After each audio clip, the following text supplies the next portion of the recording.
Hello everyone, and welcome to our first episode of PiRates Talk. This is Božo. This is Ivan. And we are ESN members of ESN Osijek. So Božo, can you tell me something about ESN Osijek? Well, ESN Osijek has actually been around Osijek and the network quite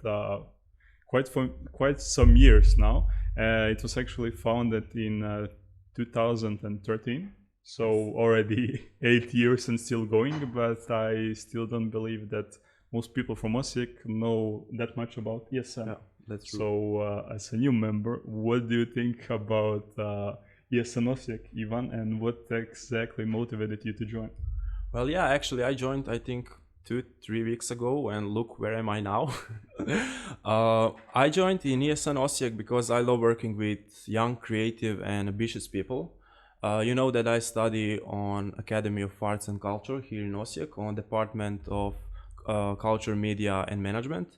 And I think that volunteering here provides me a lot of experience for maybe my future job, for my PiRates job. Now I want to ask you, why are we pirates and why is this called PiRates Talk?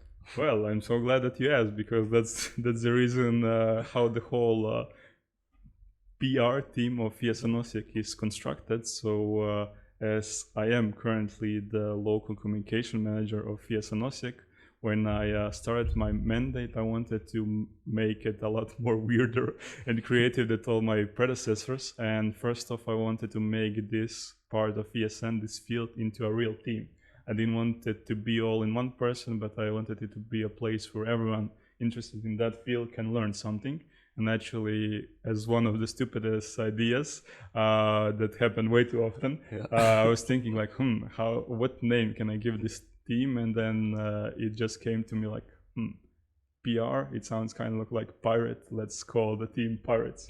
And then it just sticked. I don't think people really enjoy it, but I'm forcing the Pirates of ESN Osijek to become a thing because it's good for the memes and the GIFs, and I really love it. And now about how did this become PiRates Talk? Well, democracy. People decided that that's the best name for our podcast, and the person behind the name is sitting right next to me. Guilty. Guilty for that. So yes, yeah. I put the Pirates into the PiRates Talk, and this person put the Pirates and Talk into the Pirates and Talk. Amazing story. Now, can you tell me how many members are now in ESN Osijek and how many sections?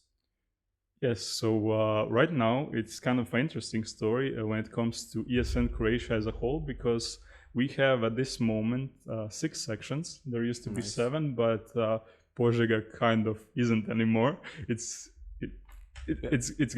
I will just continue, but at this moment we also have 2 interested candidate sections. One of them is potentially in the future ESN Čakovec, and the other one is ESN Šibenik. And when it comes to ESN Osijek itself, currently we count around 30 members and still growing.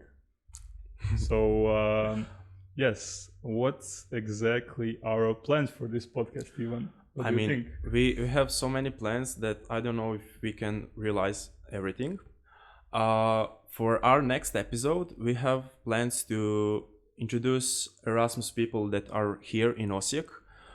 We want to know maybe why did they choose Osijek. If I may continue, the whole idea of this podcast started following the core message of ESN, one of the most famous slogans of ESN Osijek, which is enrichment of society through international students. We from PiRates of ESN Osijek believe that there is a lot of potential in our international Erasmus students that are arriving here every semester, because I don't believe a lot of people, or even the majority of people in Osijek, know that there is so many foreigners in Osijek and that Osijek is literally becoming an international city.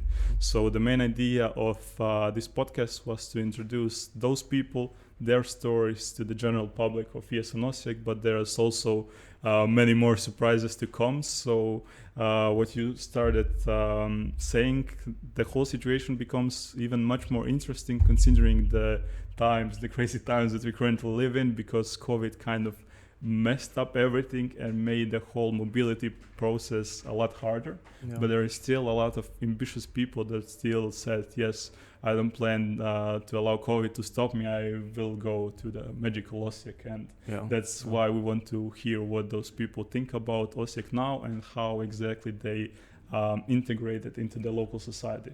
Do you know how many Erasmus people are here now in Osijek, and where are they mostly from? Yes, so currently we count a bit more than 30 Erasmus students, which is really surprising considering that all the other sections of ESN Croatia had a much bigger decrease when it comes to incoming exchange students, because Osijek kind of generally had between 40 and 50 every semester, so the decrease isn't so much compared to other sections. And the majority of them, so as every semester a lot of countries are repeating itself, so even this semester we have a lot of people from Poland, from Spain, a few from Turkey. There is, for at least since I've been a member, for the very first time, a girl from Russia, which is really amazing. Quite a few people from Macedonia, which are technically from Albania, but that's another story. So there is quite a few people, and ironically enough, it seems that right now the number of ESNers in Osijek is equal to the number of Erasmus students, which is just beautiful. So. And we want all of them to come here to talk with them, right? Yeah, I mean, there are restrictions, but we want to hear most of them. We'll try. Okay. So stay tuned and see you soon.